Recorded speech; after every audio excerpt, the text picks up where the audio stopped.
Welcome to Rooftop Talk. Please help me introduce your host, Casey Fitzpatrick. Oh, brother, this guy stinks!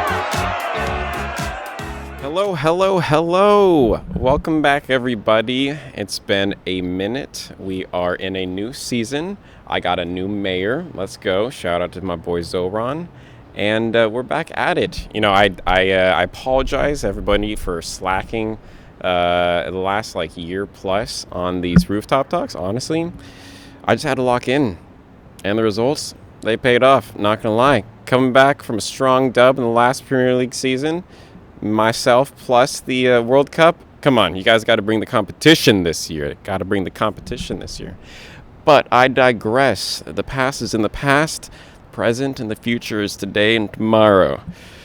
And we're going to begin with it. So, welcome again to Rooftop Talk with Casey Fitzpatrick. I am Casey Fitzpatrick, and I will be going through today's episode, which is the draft. Welcome. This was a pretty good draft, everyone. I enjoyed it quite a bit. I as is tradition, I feel like I'm always near the tail end of the drafting order, which I guess I just kind of gotten comfortable with. But let's go through it. So for context for all of you guys, this is being recorded on Friday, August 21st. So far, we are about 20 minutes into the Arsenal game. So hoping to get all of this before, most of the games start to get a little bit less of a biased take on all these things. And let's begin. So first draft team that I'm going to be going through is Edgard. Edgard started out. Now I'm gonna, as is tradition, I'm gonna go through the goalkeepers, the defenders, the midfielders, the forwards, and judge every single one of those players. Be really mean, very aggressive, and not too friendly. Raya and Kepa. Okay, I absolutely actually love these. Your goalkeeper pick, which, if I remember correctly, I think Edgard, you were the last person as well in the order. I appreciate the double one team goalkeeper pick, just to commit yourself to that team, and when that team is Arsenal, coming back off of a strong Premier League also dub, that is a pretty decent duo to be balancing out. I guess the question is just going to be is Kepa really going to be playing all that much in the Premier League? I think that he was playing in the summer, which is one thing, but I feel like is there much talk on rotation? I don't think so. This felt like a why not type situation, which screw it, yeah, why not? I did the same thing 3 years ago even way more than that, when De Gea was still at United. I think I did a Henderson and De Gea combo, and I actually don't know if that paid off for me, but that's mainly just because United kind of garbage. But I feel like it's pretty strong. Starting off strong with the goalkeepers, continuing with the Arsenal defense with Gabriel. I mean, this dude was rated in a lot of. I feel like a lot of people are talking about get him round one. I mean, I think he was in the top 5 points for last year's players in general. So having that Gabriel is a pretty solid pick. Van Hecke, new to Spurs, as with 500,000 million people who are coming to that team for $1 trillion worth of money. I do feel like Van Hecke, with the Spurs center back positions, I want to say he's got that on lock. I think so. I think that's going to be really good. I think he's going to get you some defensive contributions. And I feel like for the Spurs transition that they're seeing right now, it's a pretty safe pick. Ruben Diaz. I'm a little bit nervous about where City's going. Ruben Diaz has also had a little bit of an injury, inconsistencies over the last few years, along with some inconsistency in playtime. However, take that with a grain of salt, because Pep Guardiola is no longer in session. But it is still Diaz, and he is still a good player. So if he starts, that's gonna be a pretty solid pick. I was honestly surprised by the Lisandro Martinez pick. When I saw Martinez come up, my first thought was, which one? Who? And I saw that you grabbed Lisandro Martinez. I was like, pop off. Give some love to United, especially United defense. I feel like they don't get a lot of love in the last forever. And I hope that pays off for you. For me, really. And, yeah. And then the Andy Robertson. I like this pick, especially as like a last defender pick. I think that's a very fun pick, because I think that, like, who knows how much playtime he's gonna get. Talking about Diaz and the question mark, an even bigger question mark with Robertson. But at the very least, like, it's a why not. You can easily drop him if it turns out he just turns into nothing really. But they got him. They made it. That was intentional. I feel like he's got something to offer. Fresh new face, old new face. Yeah, I think I like your defense. I think there's a lot of potential there. A lot of center backs. That's gonna be interesting. Really riding on that defensive contribution. Midfield. Verts. Okay, this is also the question mark. Is he actually going to yield some results this year? I mean, I think that last year Liverpool was just kind of like all over the place. So I think it's inevitably going to be a better season for almost all the players there, at least the ones who are going to be getting regular playtime. And with Areola coming in, that could maybe be the regen of Verts.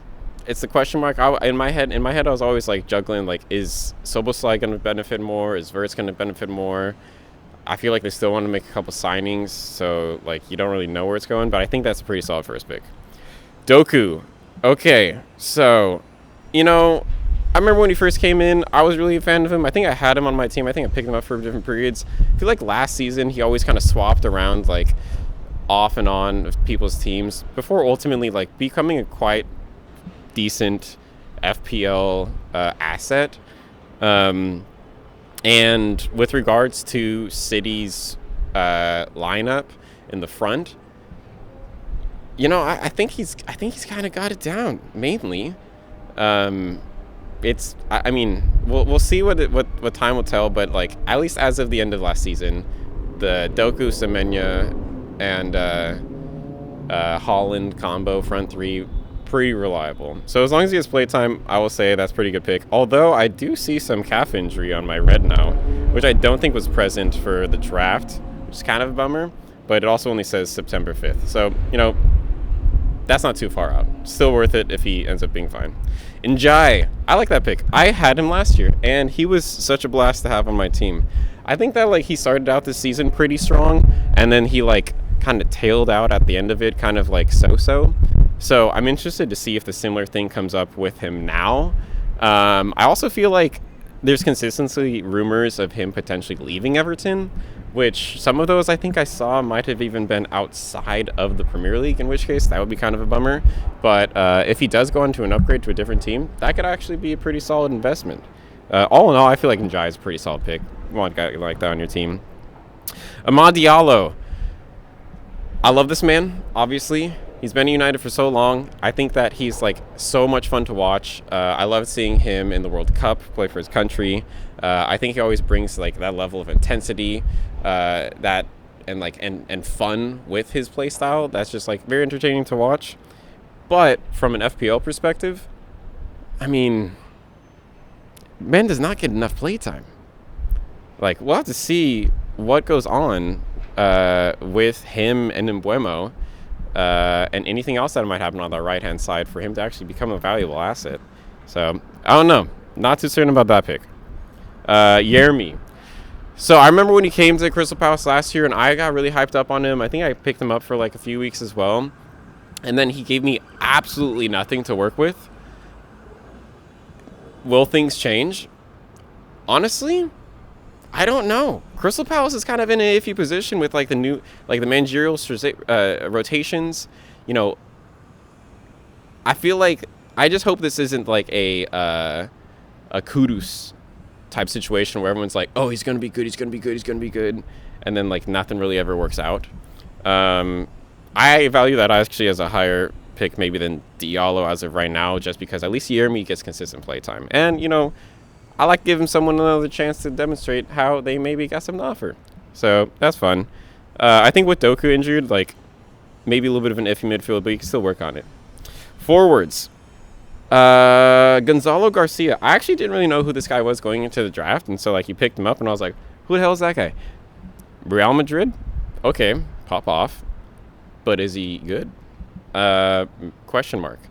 Fulham, I feel like in general was a question mark coming into the season. But at the same time, I really appreciate like the grabbing a new player, especially someone who has like, you know, some history playing for some of these other big tier teams. Obviously not like on a lot of game time in the first team, but like he's got seasoned training with them. So maybe this is going to be his opportunity to really shine. And so I like that. Voltemade. Concerns, yellow flag, orange flag, yellow flag, orange flag. You know, Ryan got him last year when he came into the Premier League. When he was playing, he was doing pretty good. But then all of a sudden, Newcastle's like, hey, let's just stop playing this guy. And also in the offseason, Newcastle's like, hey, let's just get rid of everyone on our team and not really bring anyone else in, to be honest. And so that is a bit of a question mark on two fronts, with Newcastle just kind of looking iffy and Voltemade's position also looking like maybe a little iffy itself. So, you know, I'm interested to see how that pans out, but like I definitely keep my eye on him. Iwoni Coventry. Is this the same guy who was here on a different team last year? I don't remember. But I'm always a little bit concerned with the newly promoted teams. But I appreciate the you know, gunning for that little bag. But yeah, I don't even know what to say on this guy. All in all, I feel like you guys saw, you know, goalkeepers with Raya. I mean, like, say less. I think he's pretty much the best keeper in the league. Defenders, you got the best defender in, like, FPL as well. Along with some other strong depth with Van Hecke, Diaz, Martinez, I guess. Yeah, no, I think it's a good pick. I think it's a pretty solid one. I think you got some places that you could, like, you know, feel comfortable dropping some people off if, like, they don't end up fulfilling much. Which I feel like is a good position to be in, rather than like always wanting people who have like a lot of hype on them, and you know, maybe they're gonna break through next week, maybe they're gonna break through next week, maybe they're gonna break through next week, and then you just like keep him waiting too long.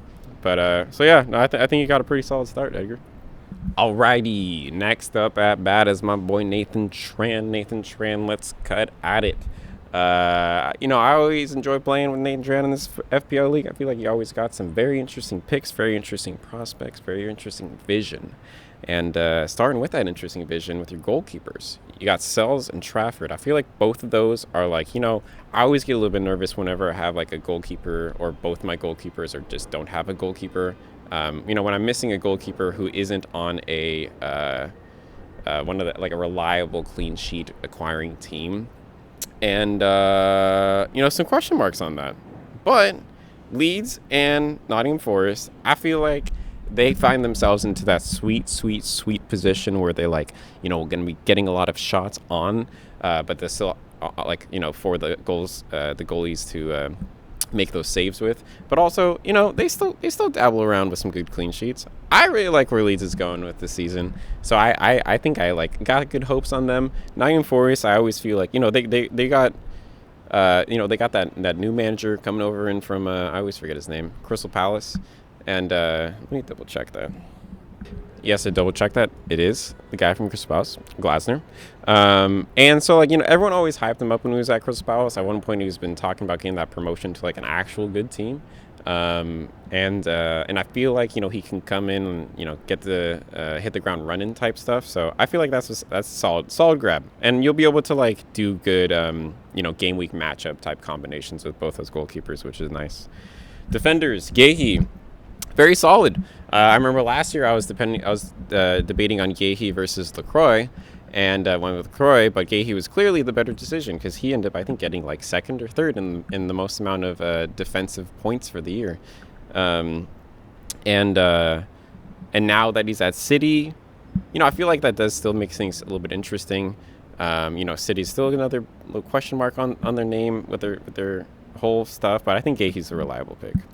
Munoz, that's going to be, I think, you know, Crystal Palace has so much, like, you know, with Gehi, with LaCroix, they got a lot of loss on their defense, but I still feel like, pardon me saying that they're going to be getting those, like, defensive contributions for some reason. So, you know, I'm here for Munoz. Matheus Nunes, you know, I'm interested to see how this actually ends up panning out, because if I remember correctly, he's got a lot of competition on that side, and the competition wasn't too aggressive last year with the likes of Nori being injured for a lot of it. But now that he's back and with the new manager in play, like, who's gonna get the favoritism on that? So we'll end up having to see. Hall, yeah, he's got those links to United right now. Although, like, a part of me feels like it's not really gonna happen. United might just get like a different left back if they even get one. I don't know. It's like the season started already, literally right now. So like, what are you still doing trying to get these critical positions United? But I digress. I like Hall. I think he's a fun player, especially in FPL likes. And a part of me still feels like Newcastle, even though they got rid of a lot of their core, at least on the defense, I feel like they'll be serviceable, at least from an FPL perspective. So I'm here for the Hall. Mosquera. Wow, you got him as your last defender. I think that's a pretty solid pick. The only question mark that makes me think about like his reliability, obviously when Saliba's back, his stock drops significantly. But even with Saliba out, the arrival of Kudus throws like a lot of those positions into question. And so, time will tell. I think he started today. Let me fact check that. Fact check over. Yes, he did start today.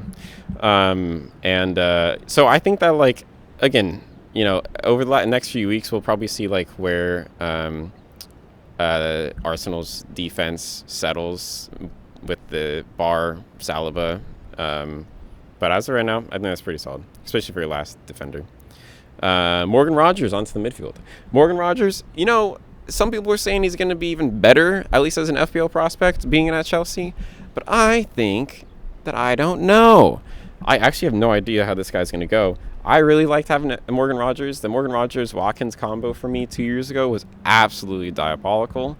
And I think if Chelsea does manage to harness that power of Rogers, which, there's already so many talks of like the likes of Arsenal and other teams who also wanted him over in the summer transfer, then he'll really serve. My question is just like a similar thing of where is he going to be fitting in a reliability from time perspective into that starting 11. So I don't know. Again, I think that's an easy pick, especially like, higher ceiling with the better team. So we'll see how it is. Phil Foden. Who's it going to be? Foden, Cherokee, Foden, Cherokee, Foden, Cherokee, Foden, Cherokee. A part of me kind of agrees that it's going to be Foden. And, a lot of people were saying that, like, Foden's dropped off, blah, blah, blah, blah, blah. Call me stupid. Call me dumb. Call me an idiot. Say a lot of bad things, but not too many bad things because I'm very gentle and fragile. But I think that Foden has still got it. I just think that he's got to be, like, trusted. And I feel like that trust was kind of, like, for whatever reason, like, lost near the end with Pep, and he just like didn't get that much playtime. But I feel like when he was getting the playtime, he was like still putting in decent performances. And so, like, the question is going to be who's going to be that preference in the position. But I think it's gonna be him. So that's gonna be a really fun one to look at, and I hope for the best for you, but not for City, just for you. Harry Wilson, another Leeds guy. He's also, I think they're like highest rated Leeds player, at least from an FPL perspective. So, I mean, like, say less. I don't actually know too much about this guy. I'd never really had him on any of my teams, but I'm here for it. Pretty solid. Sharda. That's probably not how it's pronounced, but that's always how I pronounce it myself. He's a very interesting guy because, with him, I always feel like it's a situation of his ceiling is never hit. I'm always left wanting a bit more from him. Brentford is one of the most entertaining teams to watch, especially from like an FPL perspective, because like they're just so consistently like, I don't know, consistent, especially from like the mid-tier table. And like with a lot of people look down on them at the beginning of like going into last season, and they said, "Nuh-uh, we're still at it," and they kept it up. And so like I think that's a pretty good pick. It's a reliable pick. You're gonna get like some level of consistency, even though I always feel like I'm wanting more, oddly enough.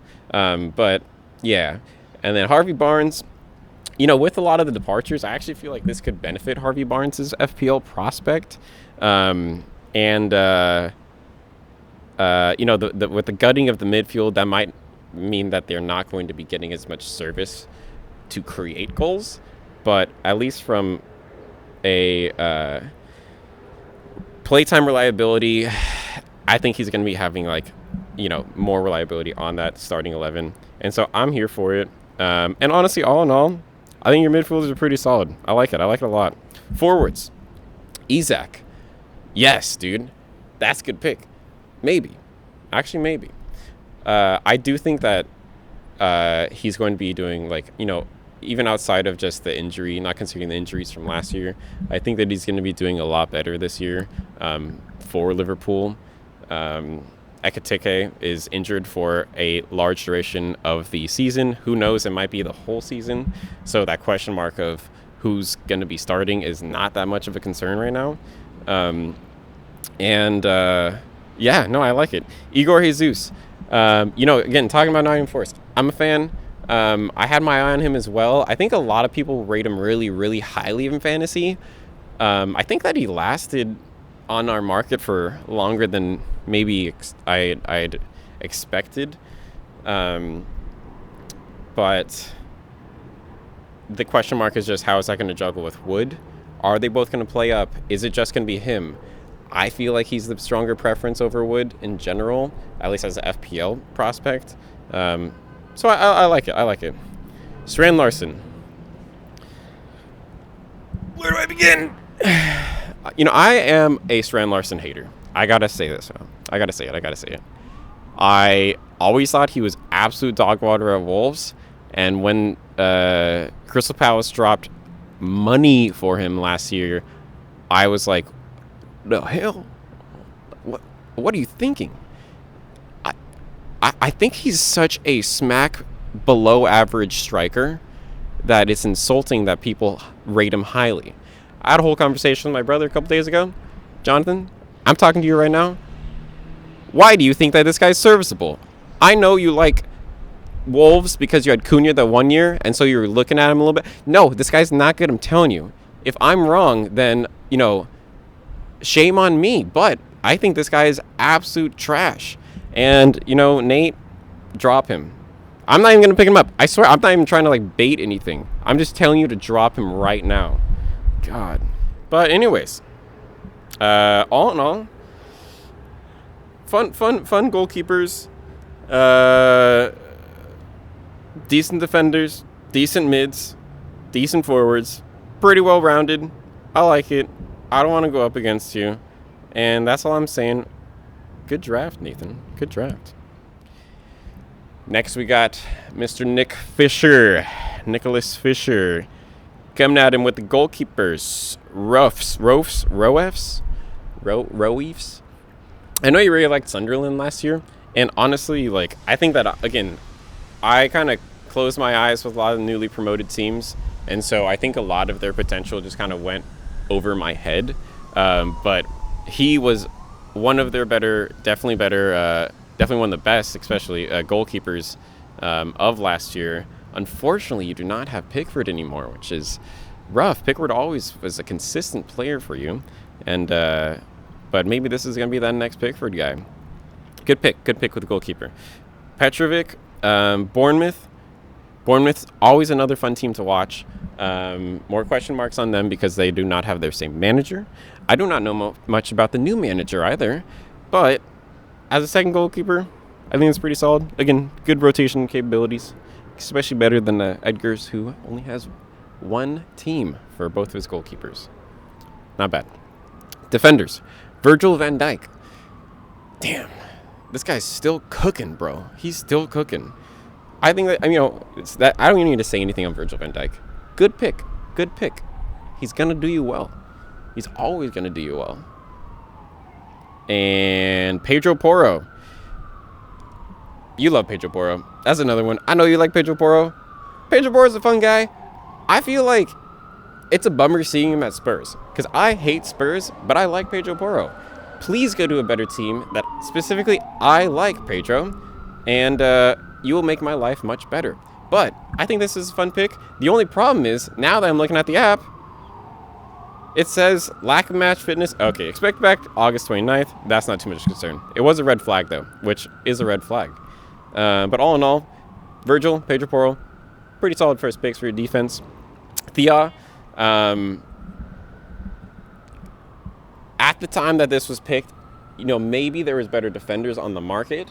But, it is always, again, it is always fun to have a Newcastle defensive player. I feel like a lot of those feelings are still lingering from like 2-3 years ago when they would just like went off on like getting clean sheets like no other, and they just like had the lowest amount of goals against. But we'll just have to see how that goes. I'm excited, and I'll keep my eye on that one. Branthwaite struggled with fitness last season, but obviously he's like an absolutely fantastic center back. Everton is also just another team that is so much fun to watch. Their defenders get a lot of defensive contributions. I hope that he maintains his fitness much better than last year. At one point, this guy was like being talked about replacing Virgil van Dijk and stuff. And that just kind of trickled away, but I think he's still got a lot to offer. I think that's a fun pick, especially for your fourth defenders. Still grab him. I like that. And Dallo, yo, we got some more Man United defense love up in here. Thank you all for supporting my team. They really need it. They really need all that support because they are down bad. They're still basically the same defensive lineup that we've had for the last like 10 years. Wow, that's crazy. But Dallo is one of those guys who's like, you're never really going to get the world with him. But you'll get a country, maybe a state. He's always going to be playing extremely healthy, extremely fit. I feel like Mazraoui's kind of in the competition of who's going to be getting that position has kind of trickled off. Who knows, though? Carrick can still change things up. Maybe he'll sign somebody. But at least he's a consistent player in playtime. And he can still provide offensive value as an FPL prospect. So, I like that. I appreciate that. I really just appreciate that you got Dallo. Getting the love. Midfield. Semenyo. This guy is a blast to have as an FPL player on your team. For a part of me still does feel like he's a funner person to have on your team when he was in Bournemouth versus City. Maybe that's just because like City's the worst. But as long as he holds down like the position that he had at the end of this last season or by the end of this last season for City, then he's going to be getting that consistent play time. And regardless of how Maresca might be choppy or like, take a while to get his footing, I feel like someone at the caliber of Semenyo is always going to be putting up numbers, especially when you have the likes of Haaland right next to him. So, you can't go wrong with that. Mbeumo. Oh, gosh, yeah, he's so much fun to watch. And he's had such a good preseason. The only question mark is that in the preseason, a lot of it has been played up in the number 9 striker position. And in the regular season, at least in last year, you see him mainly going on the wing. Is Carrick going to change that up? Is he going to have more of a rotation with Sesko for that number 9 and have maybe Mbeumo rotate between striker and winger positions more frequently? Or is he going to just settle back into that winger position? At the beginning of this last year, he was in really good form, and I feel like he was offering a very high FPL value, especially for like how terrible Amorim was and United at that time. But for whatever reason, as United got better with Carrick, I feel like his FPL value kind of dropped a little bit. His numbers started to slow down a little bit by the end of the season, but I think that was just a little bit of a slump, all things considered. I think that I might bite myself in the butt in this, but I feel like he's a more guaranteed player than Cunha is. And for that reason, I think that he's a better prospect. So I like that. Ryan. This guy is also an absolute baller. I think that both of us had him at one point last year. there was one part in the draft where I was like, he's still available and I need a midfielder. Should I jump on him? Should I not? I kind of wish I would have. You know, he's the type of person who's like, by the end of the draft, I feel like I would like to have him on my team. But the question is always just kind of like, at what point in the draft is he best to be picked? He only had like half a season last year, so he's got a lot more to show. And, you know, I think we both like Bournemouth, and so this is going to be a fun one to see pan out. I'm here for it. I just hope he doesn't get injured. I don't think there is much of a concern for injury, but I just hope he doesn't get injured. Lefay, again, another Sunderland guy. I don't really know much about him. I think he did pretty well last year. Congratulations. I think you know a lot more than I do on that guy. And then Stash. Nice. That's pretty great pick. I think Stash picked after or before I got Okafor. I think it might have been around the same time. But yeah, I feel like Leeds has a few different midfielders that like have a lot of potential on them.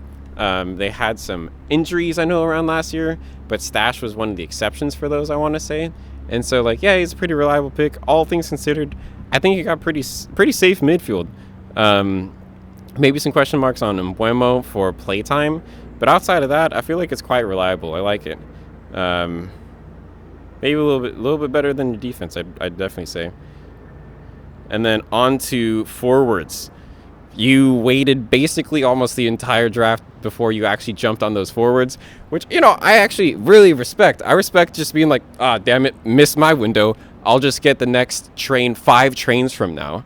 And but you're sticking with the Sunderland. You almost got a Sunderland player in every position minus defense, which maybe you should just drop someone to get a Sunderland defender. Hint, hint. I like that idea. But Brobby, you know, I'm here for him. Don't know him. I'm going to skip him, just like I did with Lefay. But I hope the best. Van Ilsen, you know, of the Bournemouth players, I never really got too excited over this guy. I feel like he's a reliable pick, and I'm just going to leave it at that. And then Georgina Rudder. I like him. You know, a part of me wishes that I had grabbed him. I had the opportunity to grab him when I was getting my third forward. I was talking to my brother the other day, and he was like, actually, Brighton, the fans, they don't like him. So, you know, take that with whatever you want to take that with. But I'm a fan. I always think that he's been a fun person to watch. And, yeah, all things considered, though. Goalkeepers are fun. Defenders are solid, bar health, and Dallo just maybe being a good player. Midfields are absolutely amazing, and your forwards can maybe get a little bit worked on, but that is fine. I think this is a good start to the season, and you can maneuver your team around with the people who end up getting in better form and worse form. So, pretty solid team, Nick. I like it. All right. Coming up next is Dan. It is also kind of hot on my roof. The roof is like a reflective, shiny hue. You know, it does great for, you know, insulating our house from the UV rays of the sun, but it also turns me into a toasting man getting absolutely burnt by this. After this next review of your team, Dan, I might put some more sunscreen on because I'm not trying to get absolutely cooked. But I digress. Enough about my skin health. More about the health of your team, Mr. Dan. Goalkeepers, Allison Pecker. Okay, we get it, guy. You're a Liverpool fan. Next. Boring. Come on. He's going to get injured at one point this year anyways. You know he's going to get injured. You know they don't want him anymore. You know that they're just kind of like got their hands tied and they're like, you know, you've done us so well. You've been here for so long. We never really had a goalkeeper until you came here. We don't want Karius again. Oh, God. But they got to move on. He's kind of doesn't seem like he wants to even play anymore. He doesn't want it. You got to want it. You got to want it. He doesn't. So, yeah. And onward to the Coventry goalkeeper, Carl Rushworth. Next. Defenders. Reese's Pieces James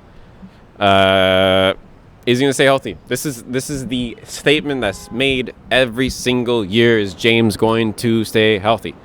I feel like he had a pretty decent amount of health last year, in at least for his standards. And so, that could be fun, especially with Alonso coming in. I feel like he could benefit a lot from this system. He's still ranked as a defender, but he's going to get a lot of opportunities moving forward to get a little bit more action around the box. And for that reason, I'm down for it. Calafiori, I like that pick. I was in Calafiori. I'd never really understand why, like, even in his healthy periods, Arteta was still just like, no, I'm not going to play you, Mr. Italian handsome boy. I'm not. I'm just going to let you try on the bench, Mr. Calafiori Pasta Man. And so I think that might not happen quite as much this year. I feel like he might be coming around to actually playing him. And for that reason, let's cook. If he doesn't get that much playtime, then rough second defender, but let's cook. Mukiela. Don't know much about him. Next, Araujo. I never really paid too much attention to this guy when he was over at Barcelona. It is really funny to see Konate move to Madrid and then Barcelona's center back go to Liverpool. A little bit of like a Swaparooski action over there. But I feel like a lot of people were crapping on him, and that kind of shied me away from it.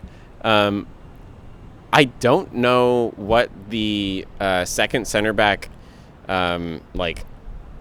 vision is for Liverpool, but like my gut just says it's him, and so being able to get a second center back, Liverpool center back that late in the game, I feel like it's pretty solid.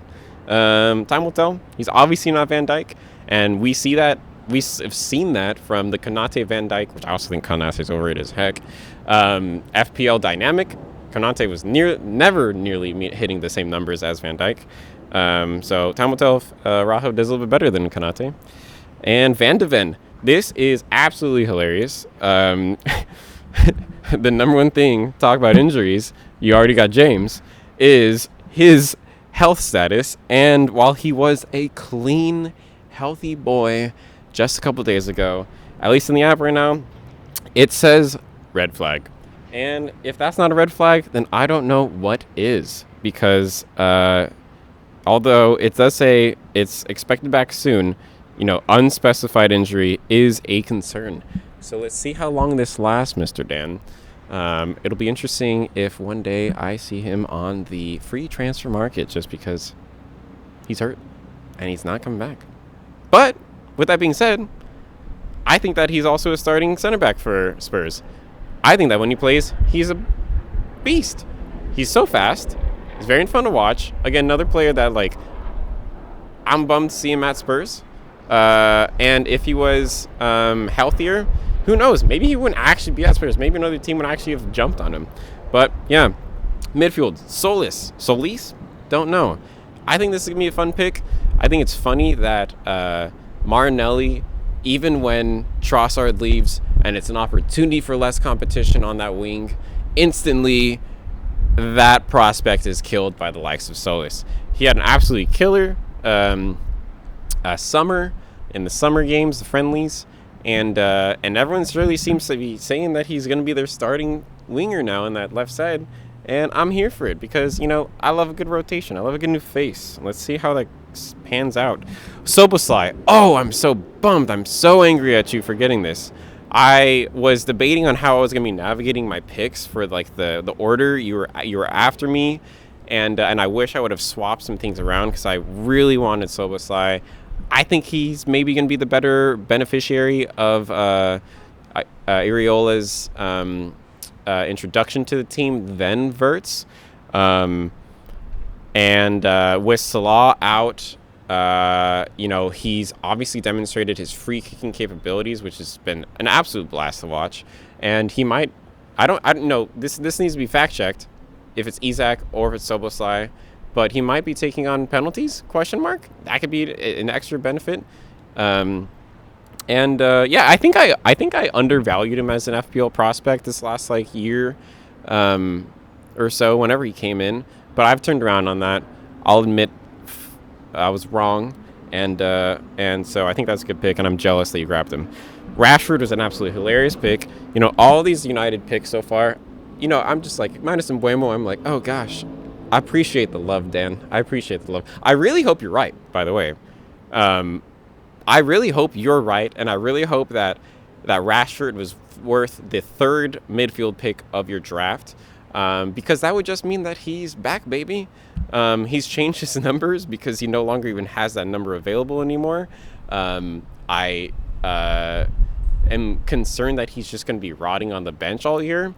There's so much competition on that left side now with the likes of Cunha and Dorgu, that I'm just kind of left being like, where are you going to fit? Are they going to throw him in the middle?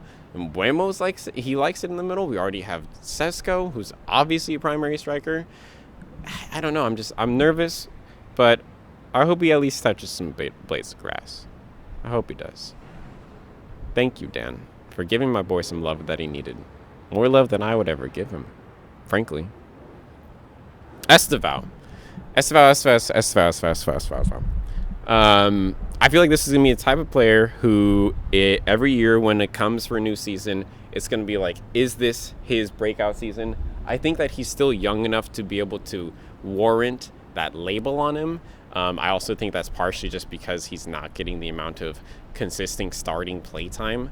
I'm always so confused as to how like Chelsea's going to be formatting their front line. There's even more question marks with that with Alonso coming in. But I think the day is going to come where he's going to be a pretty solid player, especially for an FPL prospect. The question mark is just, is today that day? Is this season that season? We'll see. I know he floated around in the transfer market last year with people not picking him up, but we'll see if that ends up happening again. Again, talking about another player who's like that, who does not deserve every year being like, is this going to be his season? From my perspective, is Kudus. God damn, will people stop talking about this guy? Please, if I'm wrong on this, again, I'm sorry, but like, people give him so many years, so many seasons, and I get it. When he moved to Spurs, they did very poorly. Last year was abysmal for them. That is rough. I'm sorry, but I don't know, man. Like, there's got to come a time. There's got to come a time where the hype, which I've never understood, by the way, is just put to rest.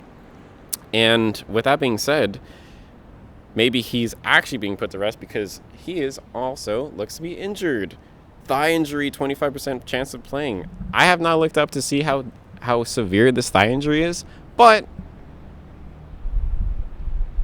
maybe that's the hint that you need, Dan. Maybe that's the hint that you need. God, Kudus. Midfield, I think that you got some work to be done on your midfield. I think you do. Forwards, Ollie Watkins. The day has finally come. The season is finally here. Oh, Watkins, you've served me so well. I've had you for so many years. I'm going to miss you. Dan, it's rude of you to take him. If he was still there when it came back to me, I would have grabbed that man. You do know it. You do know it, damn right. Damn right you know it. Damn right you know that. And I just say that I hope he doesn't serve you well. Because I know Watkins knows something's off. I'm not on Casey Fitzpatrick's Fantasy Soccer League this season. Something is off. The air is not quite sitting well anymore. And I think that's going to shake him up. I think that's going to get in his head. He might not know it's me, but the energy that's being sent, it's gonna stir him up. It's going to make him confused. He's going to second guess those shots. He's going to pass it when he should have shot. He's going to shoot when he should have passed. You know what I mean? If you ever get bored of him, though, I'm open for a trade. Just saying. Go, Chris. Listen. Kind of like a Calafiori situation. Maybe we got Havertz back in that position now. Gyökeres, I frankly, even though, people are like he scored some blah, blah, blah goals, he got some blah, blah, blah assists, his season wasn't bad, blah, blah, blah, blah, blah. I don't think that it hit the peak that was promised when he was coming in. His whole little mask. Okay, Mr. Bane. Chill. Now that we got, Havertz popping off, like in the end of this last season and in the summer friendlies, maybe he's gonna have some competition now. And today already, as I'm recording this, Havertz has already scored a goal. You know who hasn't scored a goal? I just double checked to make sure. Gyökeres. Gyökeres hasn't scored a goal. He hasn't actually touched grass, Dan. It's still only 47 minutes into the game, so he might get some subs, and I might be eating my words by the end of this rooftop talk. But there's something to be said about Gyökeres not starting this game. First game of the season. Watch out, watch out, watch out, watch out. Talking about another player that is so overlooked by their own team. Solanke. Yeah. I know he was injured last year. I think my brother picked him up. He did well when he was at Bournemouth or whatever that was. But ever since going to Tottenham, he's not quite the same guy. I think Richarlison actually had more minutes than him last year. And, just frankly, didn't look half bad. Richarlison's a joke. Solanke, he loves anime, which is also hilarious. But he's supposed to be the serious guy. He's supposed to be the actual striker guy. The one who takes the game a little bit more seriously. The one who's focused. Unlike Richarlison, who takes his shirt off after every single 90th minute goal just for them to concede another 90th minute goal and either lose or tie the game when they would have won or tied. So, yeah. Concern in your forwards. Hypothetically speaking, these are very good players. Hypothetically speaking. But, fantasy speaking, I'm concerned. I'm concerned for you, Dan. I'm concerned for your mid. I'm concerned for your forwards. Van de Ven's already injured. What's happening? What's happening, my man? What's happening? Maybe take a couple weeks, see how things go. Maybe I'm going to be wrong. I don't know. All right. I am back, and I applied some sunscreen. So hopefully I don't burn like a cherry pie. It's not a phrase. Cherries are red, though. Anyways, I'm back. And next up is Mr. Anil. Hello, Anil. Starting at the goalkeepers. You have stolen Pickford. He's been grabbed. He's been got. Oh, Pickford. Pickford. How do you consistently maintain to be one of, if not the best, minus Raya, blah, blah, blah, fantasy goalkeeping prospects to have on your team? How is Everton doing it? How are you doing it, Pickford? I'm surprised. Good pick, Ferd. Martinez, Emi Martinez. I had him a couple times, I feel like, over the last couple of years. And the thing about him is that he might not actually be on the team. Who knows? There's so many question marks for this guy's future on Aston Villa. There's also just a lot of question marks with Aston Villa right now that I'm actually not sure how this pans out. If he stays there, that's a pretty solid combination of goalkeepers, not going to lie. If he doesn't, then he just got Pickford, which also is not that bad. Defenders. Nathan Collins. Interesting first pick. I don't know too much about this guy. Not going to lie. But let's send it. I hope he does it well. Saliba. You're not going to have a defender for at least half the season. Maybe more. Maybe a little bit less. But he's not going to be healthy for a long time. And so, maybe consider a revision. But when he is back, it's a good player. Sorry for that. the Sun. Murillo. See, the thing about him is that I'm actually a big fan of this guy. I think I actually picked him up last year in the draft as well. And I think that when he plays, and if he has some actual backing around him, he's got a good opportunity to get a lot of defense contributions. I think that he's going to do a lot better this year than he was last year. He was injured a lot last year, and I think that with Glasner in, we might be seeing another Gahey / LaCroix type prospect with him. And so I'm here for it, and I'm excited to see how that goes. Out Nori, I'm also concerned but interested to see how this guy goes. He didn't get on much play time last year. He was injured. When he came back from injury, there's still a lot of question marks. He didn't start as many games as he might have otherwise been expected to if he was healthy at the beginning of the season. But it's a new team. It's a new manager. It's a new season. We'll have to see what happens with that. Diamande, fully sending the Nottingham Forest defenders. I think this is just going to be another fun, interesting person to check out as the season goes on. So I like that. Saliba, he's not playing for you just straight up. So outside of that, you got some potential there. With likes of at least Pickford on your goalkeepers and your defense, not that bad. Midfield, Cole Palmer. Is he going to return to the Cole Palmer of years past? Or is he going to continue the form that he had given us so terribly last year? Time will tell. The season will tell. And as with the rest of Chelsea's squad, I think this is going to be this year of getting back into that Cole Palmer that we know of. He didn't play in the World Cup. He wasn't on the team. So I think there's a little bit of fire under him, even though he is cold Palmer.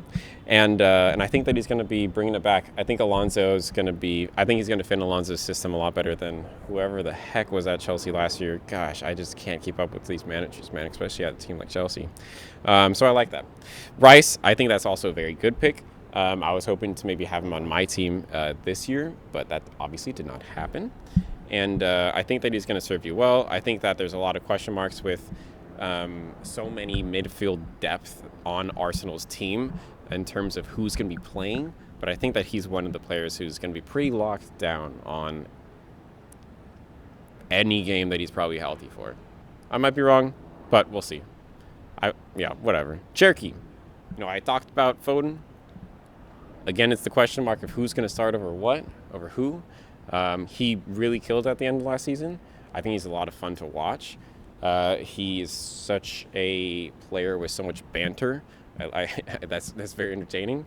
But if he doesn't end up playing, then he doesn't end up playing. That's not gonna be the best fantasy player on your team.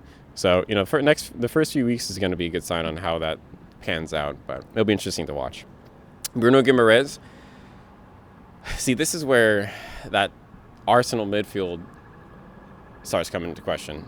I think that he did start today, which is good. But it's also just kind of like, okay, is Zubamende just not going to play anymore? Like, so many people, especially a lot of Arsenal fans, were like talking about Zubamende being like the next guy last year, just going to turn around and get Guimaraes. And so it's like Zubamende, Guimaraes, as a Odegaard. All these players I feel like have a lot of different question marks above their name on the midfield for Arsenal, that it'll be interesting to see what happens. He does have a 75% yellow flag right now, but obviously he's playing currently. So we'll see how that goes out. Enzo Fernandez, sandwich your midfield with the first and last Chelsea players. Wow, he's draft rank number 24. I feel like I just generally underrate this guy as like a fantasy prospect. Maybe that's just because I'm not racist, but definitely. But we'll see how it turns out. I feel like that's actually pretty solid, generally considering. If Guimaraes has consistent play time and Cherky as well, your midfield could be absolutely fire. Ekitike, like Saliba, man's not gonna be playing for a long time. Honestly, very long time. I think that was an auto pick, so that makes sense why he's on your team. But maybe reconsider that position, at least right now. Marmouche, a similar type of person like Foden, where it's like, has he dropped off? When he first came there, he was doing really well. but then like he kind of stopped doing as well. I really like that guy. I hope that he leaves City. I think last I looked, there were some rumors for him to not be in City. I think other people might have their eyes on him. Tottenham might have their eyes on him. Some other teams might have their eyes on him. But I would say if he does leave the team but stays in the Prem, I think that his stock increases. So that would be great for you. But with the likes of Holland, it's just like so much competition, you know. I mean, that's such a hard thing to juggle with. If Doku is actually hurt like this, then he might be playing a little bit more on that left side, which could be good for you. But yeah, that'll be one to watch. Nicky Jackson, the man's back, and I don't know if he wants it, but he's back. I don't know if Chelsea wants him either, but he's back. And I actually have no idea what's going to happen with this guy. I hope he doesn't get a lot of playtime because I have a person who is competing for that position, but we'll see. We'll see. Forwards maybe reliability. That's not the right word. Liability. That's the right word. Yeah, I mean, for having a lot of auto picks, or at least a couple, it's honestly not that bad. Some direct players on where your weak points are. I like it. You got some potential. Good start to the season. Good draft, Anil. Not too bad. And that brings me now to Mr. Anthony. Anthony starting at your goalkeepers with Donnarumma. Straightforward. He's big. He's Italian. Plays for Manchester City. Get him when you got him. Not bad. I mean, come on, yeah. Pope. I actually don't know if Pope's going to be the starting goalkeeper. I had him last year. I think he might have been my primary goalkeeper that I had drafted. And by the end of the season, they were just swapping around different goalkeepers that I think Ramsdale's there. I think someone else is there now. I actually don't know if Pope's going to be getting that spot. So maybe if your eye peeled for swapping that guy out. But if he does stay and he is the consistent goalkeeper, then Newcastle goalkeeper and Man City primary goalkeeper, not a bad combo. Hinikape, you had to do it. I know you had to do it. But the question mark is he going to play? Again, lots of congestion in that defense for Arsenal right now. They did sign him on an official, full-time contract. He's not a loan anymore. So there's some element of commitment there. But I would say bold choice for your first defender. And I think that was like the third or fourth defender being grabbed. I know you had to do it. But I don't know. Question mark. I'm concerned, Anthony. Senesi. Talk about concern.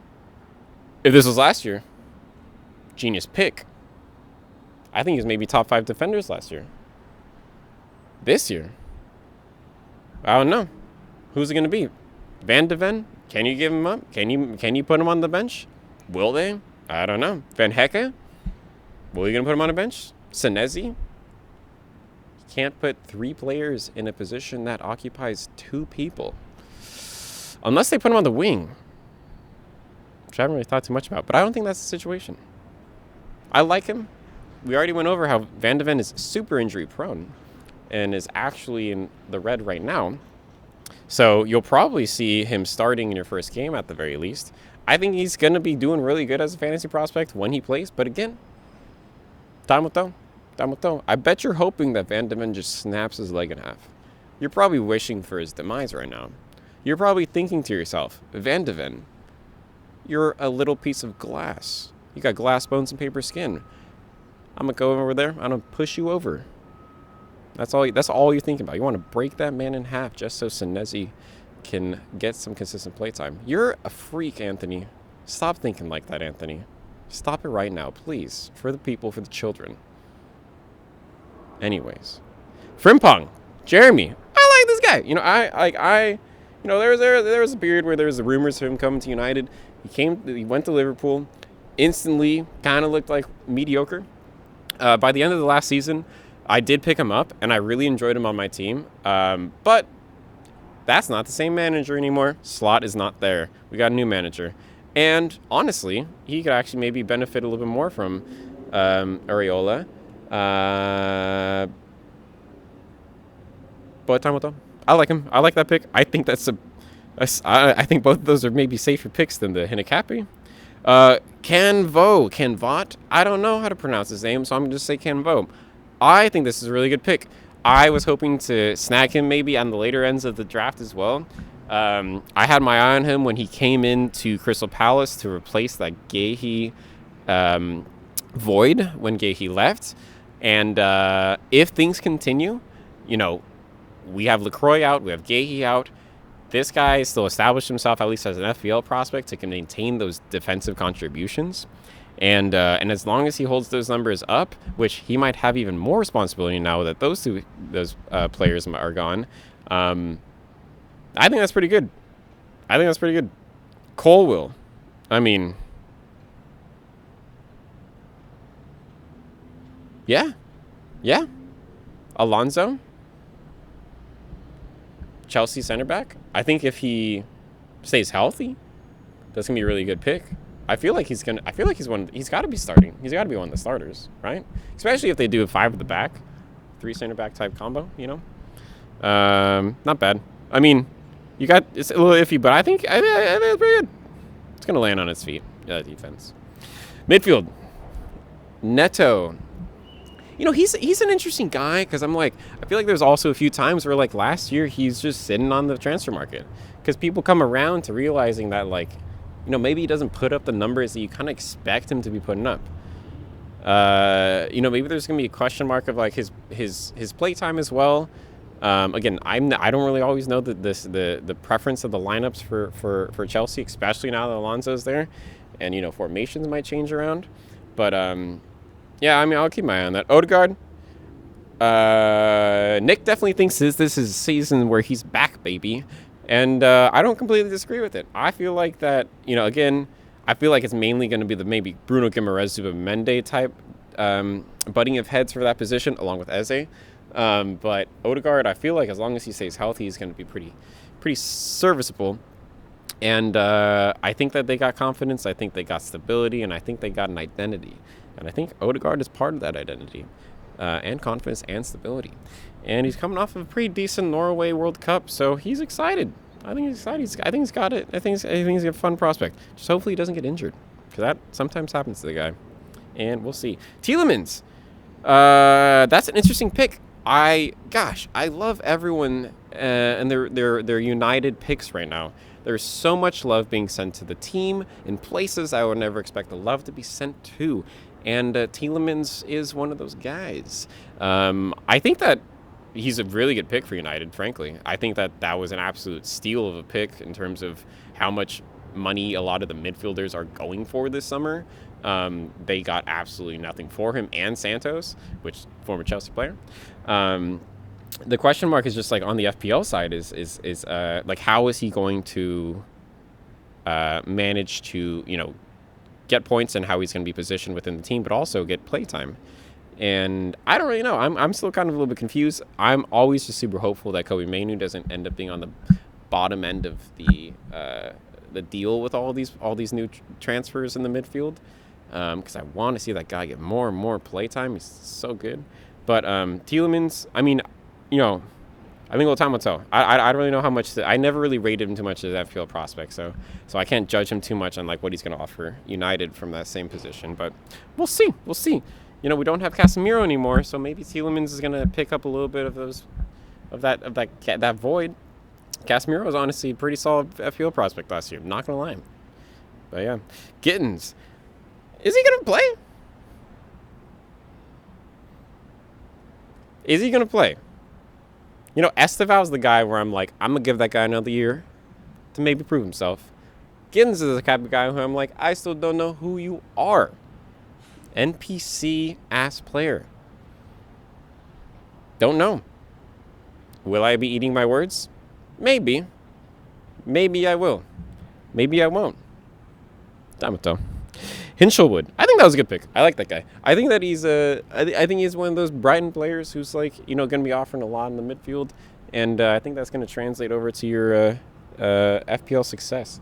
I would say I think that there's some question marks in your midfield that you can probably work with a little bit more than your defenders, but not terrible. And you'll quickly see if it's worth dropping or keeping, I feel like, which is good. Forwards. We get it. We get it, Anthony. Your first pick. La, la, la, la, la, la. You don't have to worry about anything. La, la, la, la, la, la. First pick. Oh, yeah, this is so easy. This is... Bing. Holland. Is he going to be as good as last year, though? That's the question. I mean, he's still, like, everyone would pick him if he's first, but Pep's not there. Pep's not there anymore. We'll have to see. Mateta. You know, I think that, like, I do feel like there is, like, wounds that will never heal between the relationship of Mateta and Crystal Palace from that period in the winter transfer where he's, like, you know, try to pull that same thing with Wissa on, like, saying, like, I'm out, man.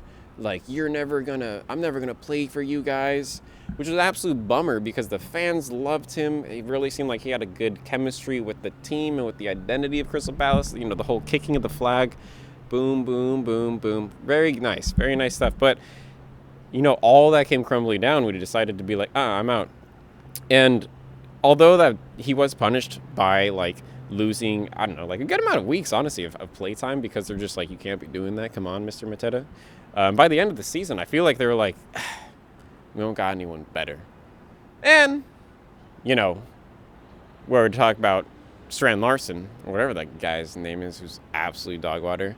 Like, he's there now, so, like, you know, blah, blah, blah. Maybe they'll commit himself to someone who cares about the team, blah, blah, blah, and that's not Mateta, blah, blah, blah. But at least as of right now, Mateta's still that guy. He's still that guy. So, like, I think that if he sticks with it, you know, also just question mark on Crystal Palace's form, but if he sticks with it, I think that's pretty solid, at least first two. Isidore. I don't know. Isidore. You know, again, these Sunderland players, I don't know anything about him, but everyone's still got him. Everyone's picking him up. Hope it does you well. All considered, pretty good. I think you got some work to be done in your midfield, and maybe Pope. But all things, you know, I like it. I like what I see, Mr. Anthony. And if you ever get bored of Holland, just know I'm here, and I'll help you out. You know that? I got your back. Mr. Anthony. And next up is Ryan Dimmadome, owner of the Dimsdale Dimmadome. Starting with your goalkeepers. Kelleher. I feel like you just like that guy, honestly, Ryan. You know, I like him too. You know, I talked about, I love Brentford. How they're such a fun team to watch.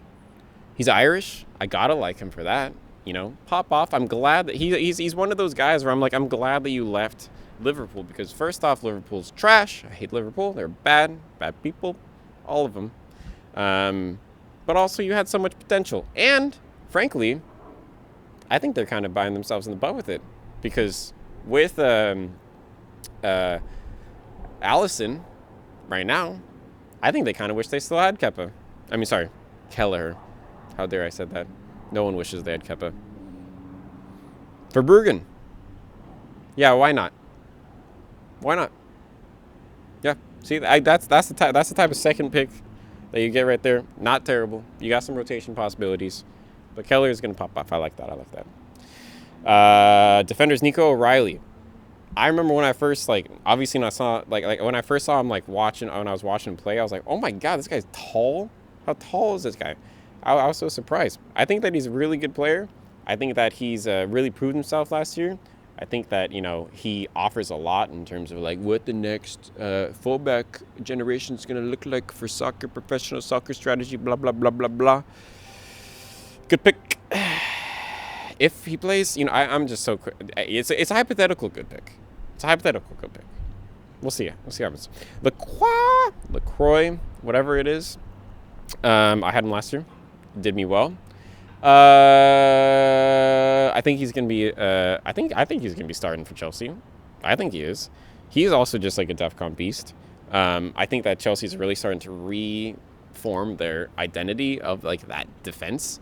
I think that in the post Fofana era of Chelsea's defense, it's been such a crap show. But you know, I think that that's going to be starting to iron out a little bit, and I think that this is one of those guys who's ironing it out. So I like that pick.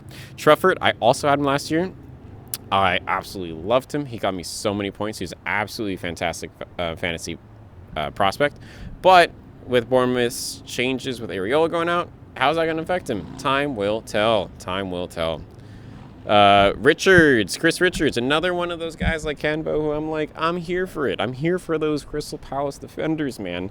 They're so entertaining to watch, and they are great, fun prospects for fantasy. I'm here for it. Pretty good. Aina. See, the thing about this guy was that, like, 2 years ago, everyone was like, beast, amazing. Last year, they were still like that, but I feel like as a fan on the fantasy side, he just didn't end up putting up those numbers that you would otherwise expect of him.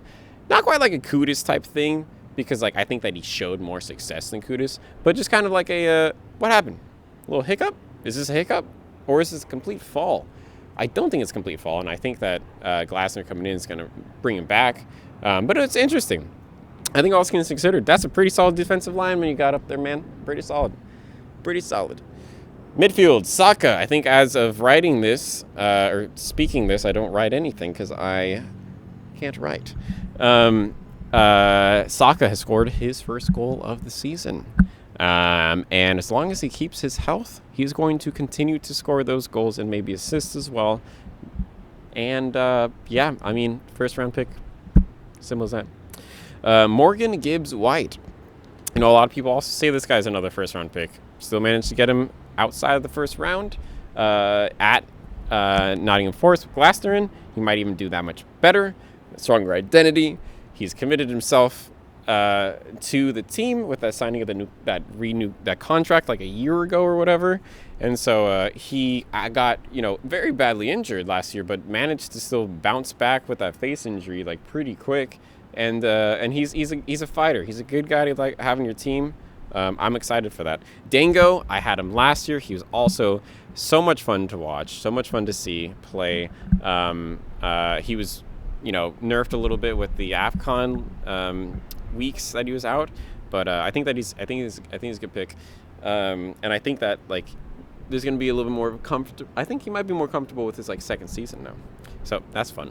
Gravenberg, you know, here's another player who I'm like, I don't fully see the fantasy prospect of him. I sleep on him a lot. Maybe it's just because I don't fully understand how he incorporates himself within the team. And with new manager, that is more of a question mark. But as long as he puts up those numbers, that's all you really care about, am I right? Right. Tavernier. I like this guy. I think he's a fun one. You know, Bournemouth's filled with a lot of those fun guys. And I feel like every year there's like a handful of them who do really well, and then a handful of them who don't do really well. And it always is kind of like a shuffle of which ones those are going to be. And Tavernier, let's see what happens with him. All in all, solid midfield. Cannot go wrong. Forwards, Dominic Calvert-Lewin. We've seen so many sides of this man over the variety of different years and the variety of different teams that he's played in the Premier League. Some sides say, hey, why am I not the main striker for England? Other sides say, whoa. Why would you ever think they even deserve to be on the England national team at all? Last year was the former. Very good season. I think that like a lot of people were counting him out when he had like 3 years past that great like season or two that he had. And he really came back with Leeds. I don't know how much of that was on him versus just like Leeds also just doing really well, which is why I feel like this year he's going to keep up an element of that. You know, maybe do better, honestly. But it's a safer jump back into the Calvert-Lewin train than any other beginning of the season for the last few seasons. And I think that's pretty solid. Richarlison, you know, again, by the end of last year, he ended up being like the best performing striker for Spurs. Honestly, I actually don't think he had that bad of a season, all things considered, for that team. You know, what's their striker situation gonna look like? Solanke's like now probably back from like the injuries that he had been scarred with last year, or whatever. But you know, I feel like they might be gunning for another striker. We'll see. I didn't actually monitor him too much in the offseason, so I don't know how well he performed for that. But yeah. And then Beto. I feel like you just kind of like this guy. I feel like you just kind of like a little bit of Everton players as well in general. I don't know how much I feel like about this guy. I feel like this guy's like that, like, I guess this is all I got left. I'm going to get Beto type pick. But, like, he's not the worst. He's not the worst. And I feel like there's going to be a time where Everton gets that striker back that they've been looking for ever since that, like, Lukaku era. And he's going to blow up. Is that Beto or is that someone else? Is that today? Is that next season? Time will tell. All things considered, I guess forwards might be your weakest point, but even still, like, as long as Calvert-Lewin puts up numbers, like, you only need one forward on your lineup, you know? With the massive amount of depth on the rest of your defense and midfield, you can distribute the players every game week through those positions if you don't even want to play Richarlison or Beto. So, pretty good draft, Mr. Ryan. Pretty good draft. Is this going to be your year? Time will tell. Next up is my brother, Mr. Jonathan.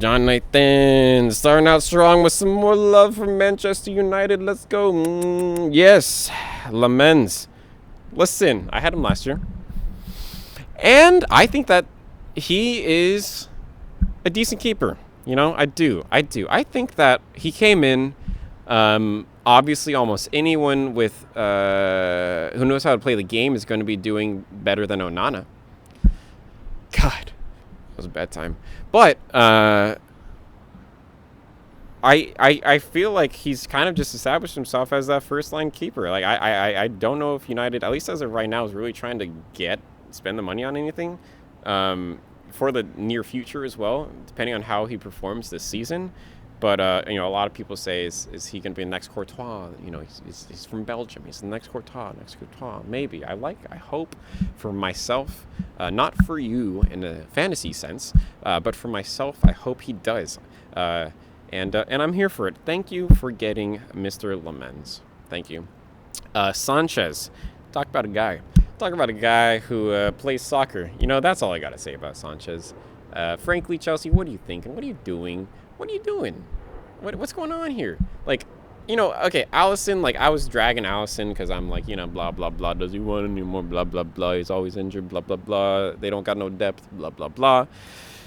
But, like, Sanchez, like, gosh, like, you're really, like, Chelsea's struggling ever since they got rid of Courtois, man. Like, gosh, that's, like, I think that, like, Sanchez shows bright spots. Like, there's moments where I'm like, damn, like, wow, you really made that save. And other times I'm like, did I just see Onana on the pitch right now? Right? What are you doing?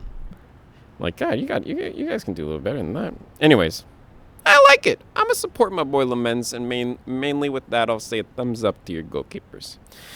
Defenders, Milinkovic.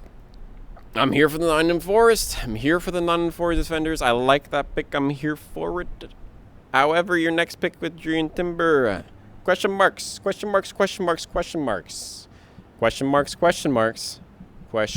Because when he is playing, man pops off like no other. I'm so jealous that Arsenal have that man. He was trying to get into, the World Cup and then got injured. Still injured. How long is he going to be sitting on your team until you finally go, gosh, it's been how many weeks of him not playing? I'm finally going to fold. That's my concern, Mr. Jonathan. That's my concern. Palestra. Oh, no, sorry. I'm going to go back up one. Hill. King of the Hill. James Hill. Another Bournemouth defender. Question marks on him. I wasn't monitoring him too much within the Bournemouth defense last year. I was mainly on the Trufford or whatever that guy's name who I had. So I don't know how he's going to go. But, I like the Bournemouth defense. Thumbs up for that one. Palestra, I had him on my radar for one of the sleeper items. In the event that Alonso does do this back five, you got that Courtois, you got the Colwill, and you got the Palestra guy. I don't even know who this character is, but a lot of people, I saw people saying that he's going to be like one of their starting center backs, and so if that's the case, not that bad of a pick. I think you like Alonso, and I feel like you're really putting a lot of hope into Chelsea and how they're going to perform this year. But yeah, Benny Blanco. It's so funny because like I feel like he's. I was talking earlier about how Calafiori and like Arteta, like what's Arteta's beef with him? I feel like Arteta actually hates Ben White. Like he was there in that period that really made Arsenal kind of take that step up into being a legitimate fighting force for the title, like however many years ago when he came from Brighton. And I think that he really just kind of got an injury that then slept him through the cracks and everything else. And but I think he like had a pretty decent summer friendlies. I think that he started today, which is a good sign. But again, question marks, especially now that they brought Kudus. Who knows what's going to look like? Who knows? Once Timber is healthy. Also, is he cooked? Comment in the chat. Midfield, Mr. Bruno Fernandes. Listen, buddy. Listen. I'm interested. He's my boy. My boy Bruno. Absolutely destroyed the assist record last year. Most amount of assists in Premier League history. Gosh, on a terrible United team. Absolutely terrible United team for the first half of the season, too. Still managed to bring it back. Power of Carrick and hope and friendship. And broke that record. I'm here for it. I hope there's a little bit more stability this year. I feel like there's still just like a question mark of like, does Carrick really have it in him? But even with all of those question marks, Bruno's going to perform. And I think that with Carrick, I think that he knows how to just optimize Bruno. I don't know why it's taken so many different managers so long to just be so dense about not playing to Bruno's strengths. This guy is so good. When you put him in positions that don't optimize it, the rest of the team struggles. And when he's on the team, for as long as he's on the team, you got to be doing that. Come on. I mean, it's Bruno freaking Fernandes. God. All right. Next up, at bat, Cunha. I know you were salty when I picked him up last year. That's on you, bro. That's on you. He was free. Just waiting. Waiting to be picked up. But you got him this year. I hope for myself again that he serves you well. I'm just concerned about his playtime.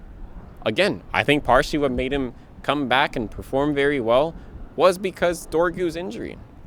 Now Dorgu's healthy. And Dorgu, honestly, bit of a baller. I think his FPL prospects dropped since he's not a defender anymore. But bit of a baller. Rashford, somehow back on the team. What's going to happen on that left side? I think Cunha, hypothetically, is that number one. In terms of like, best player type thing, but they all offer a little bit different things, and maybe you're gonna want to propose different things to different teams, different strategies, different matchups. You know how it be.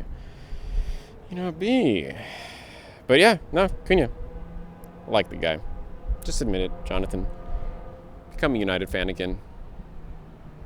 It's meant to be. Stop lying to yourself. All right, Cody Gagpo. I have always been a bit of a, Liverpool agnostic in terms of supporting some of their forwards. Cody Gagpo has been on the forefront of that ever since he really came in. I know that I feel like you're kind of wanting to get him on your team because you feel like he's going to be going somewhere else and he's going to be a better player for that. But we'll see. He's a one-trick pony. Turn right. Run down the line, turn right. Run down the line again, turn right. He's not Robin, although he is Dutch. But he's not Robin. And we'll see. He might do better now that Salah's gone.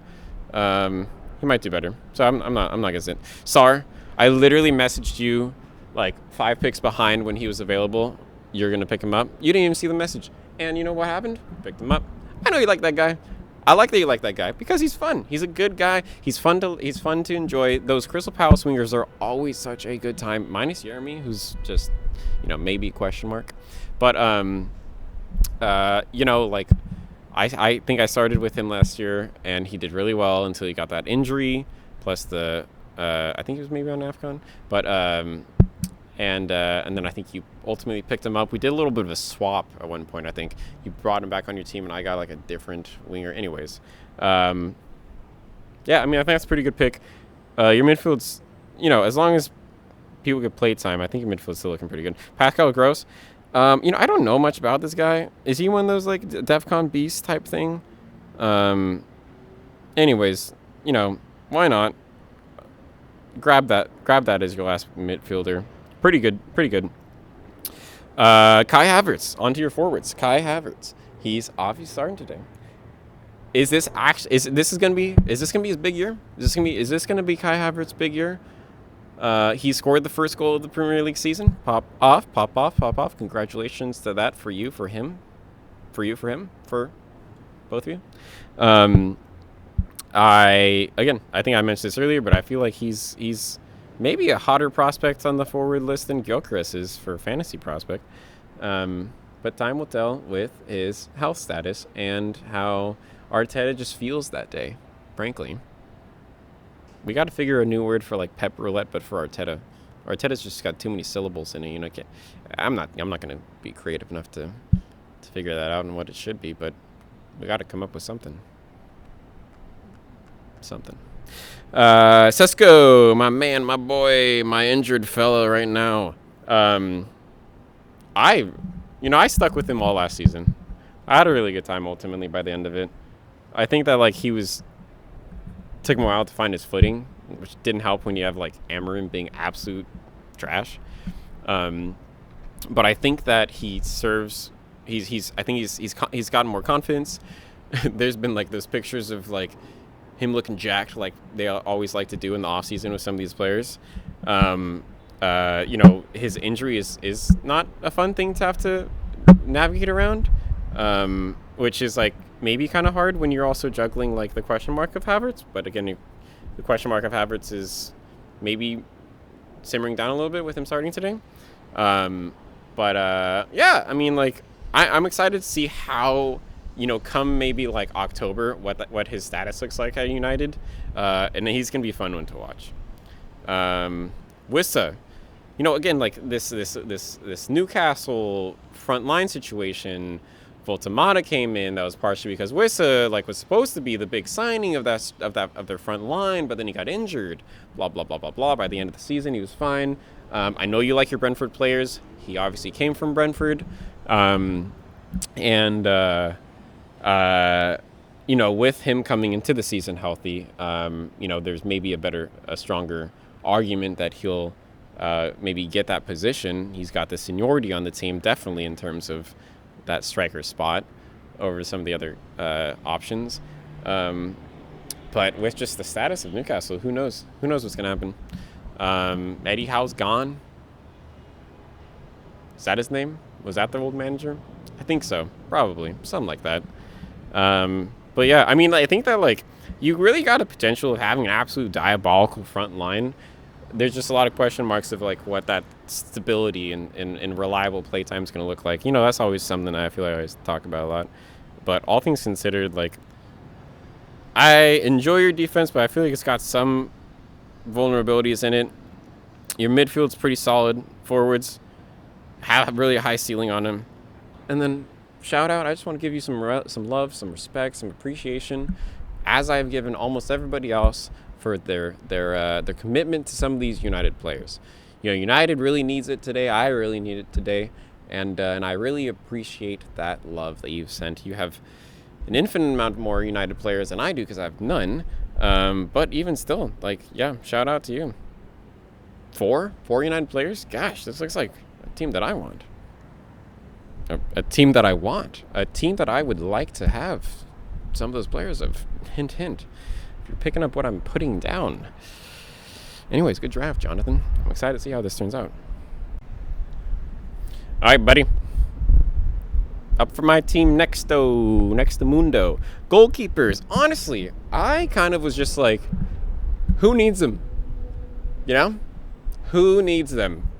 Who needs the goalkeeper? Not me. I don't need them. That's darn tootin'. And I was in a pretty sweet spot when the goalkeeper fire sale happens. You know what I'm talking about. It's always like one person gets them, another person gets them, and then it's like, okay, I guess it's time to get the goalkeepers. And I was in a sweet spot when it first started. I think that like Edgard went first. He got the Raya, and then I think Dan got one too, and I said no, I'm gonna wait, and that's what I did. And I got Dean Henderson from Crystal Palace.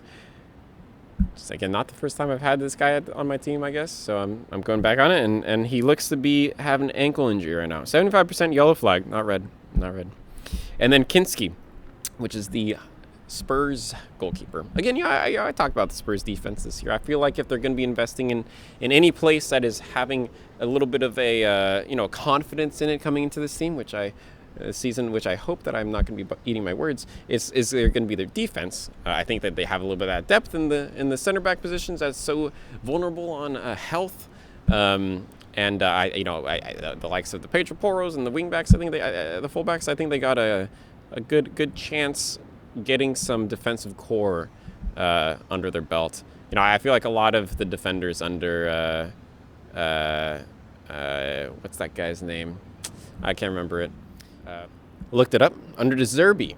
A lot of people really liked him as a fantasy prospect, so I'm here for it. I'm not the most proud of my goalkeepers, but I think it's a fun combo, and I'm okay with it.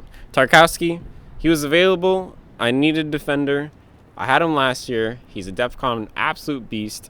He's getting up there in age. Who knows how long he's going to be there, but I feel like I hope he's a consistent. I hope he maintains that consistency at Everton for his play time and stays healthy as he typically has been doing.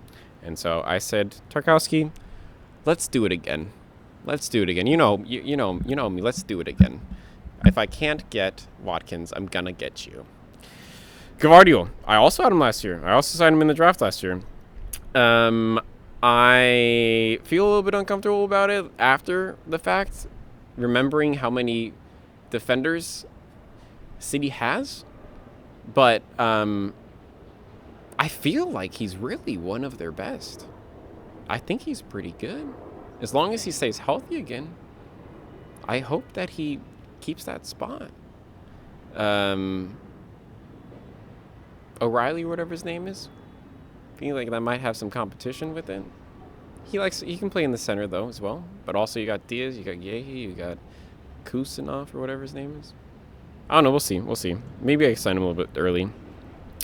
Milos Kerkez, I literally just signed him off of the opportunity of making my team name. No, that's a joke. I literally just signed him because Iriola played really well with him when he was at Bournemouth, and I think that he had a bit of a struggle last year, but I think he found himself by the end, and I hope that he continues that trend into this new managerialship, at least for my own fantasy sake. And yeah, so if these players are going, let's send it. Nico Williams or Neko Williams, I don't know. A lot of people are like, get this guy. This guy's so good. I honestly don't know how I feel about him, to be honest. I haven't actually looked that much into him. I didn't really monitor. He was on my radar last year. I don't think that he did all that well last year, but there's so much hype on him this year, especially with Glasner, that he was still available so late in the draft that I was like, okay, fine. I'm convinced. You got me. I'm sold. I'm going to bring him on my team. And that's what I did. And then, at that point, I was just kind of like, hey, let's jump on the Konsa bandwagon. If they're gonna be making an effort to buying this type of player like this at this period of their phase, like at least I hope give him a couple weeks, and he'll get some reliability within that tight, dense crowd that is the Arsenal defense. I still think that obviously Gabriel is just like the only one who can really put a lot of faith in this whatever pep roulette word we're gonna find. But yeah, I'm not too upset about my defense, but I need a couple more weeks to feel comfortable about it. Midfields, Anderson. I think this was where I was gonna be going for Soboslai. I could be wrong. I feel kind of filthy getting this. I feel dirty getting this Anderson pick. I think that he was like top 5 total points, all things considered, last year in terms of players. You dropped that much money, you got to be playing this guy consistently. But also at the same time, it's like City, so it's like, I don't know. And there's also so many questions with the new manager and the new form. You know, like, I think he's really good. I'm scared that he's not going to have as much of an FPL prospect at City as he did at Forest or wherever he was. Was it Forest? I don't know, wherever he came from. But I said, screw it. He had numbers last year. Let's do it based off of that. Dewsbury Hall, honestly, I oddly enough feel more comfortable having this man on my team than Anderson, even though he did not get as many points as Anderson did last year. I like him. I feel like he's such a strong sense of identity for Everton. He has attacking threat. He's got some defensive threat. He's everywhere on the field. And for that, I jumped on it. And then Ampadu, again, he's part of these Leeds midfielders that I'm just like, I feel like you're really good, but you kind of get injured. You kind of are all over the place at the same time. And I felt a little bit filthy about this one as well. I don't know what it's gonna be like in the long term, but I said I'm gonna give you a chance. And I feel like there was much better midfielders on the market at that time that I could have probably got outside of him. But I said I'm gonna give you a chance. I said screw it, let's do it. James Garner. This is a pick that is me saying that I was jealous of Jonathan picking him up in the open transfer last year, and I, like he did with Cunha, I'm not going to let this slide this year, even though he currently and at the time of the draft is injured. I know that he's not going to play the first game. I really hope it doesn't extend into too many weeks after this, because he's just one of those guys where I'm like, damn, am I upset that United got rid of him? Frankly, he just didn't look like the guy to me. So I was like, oh, yeah, get rid of him, United. But then he's at Everton, and I'm like, oh, baby. That's what we could have used him right now. That's what we could be using right now. This guy is a DEFCON beast. He's all over the place, not in the same way as Dewsbury Hall, but in a different way that also creates such a strong core of the Everton midfield. I feel like Everton's going to be doing pretty good this season. Maybe I'm wrong with that. Hope I'm not. But, yeah.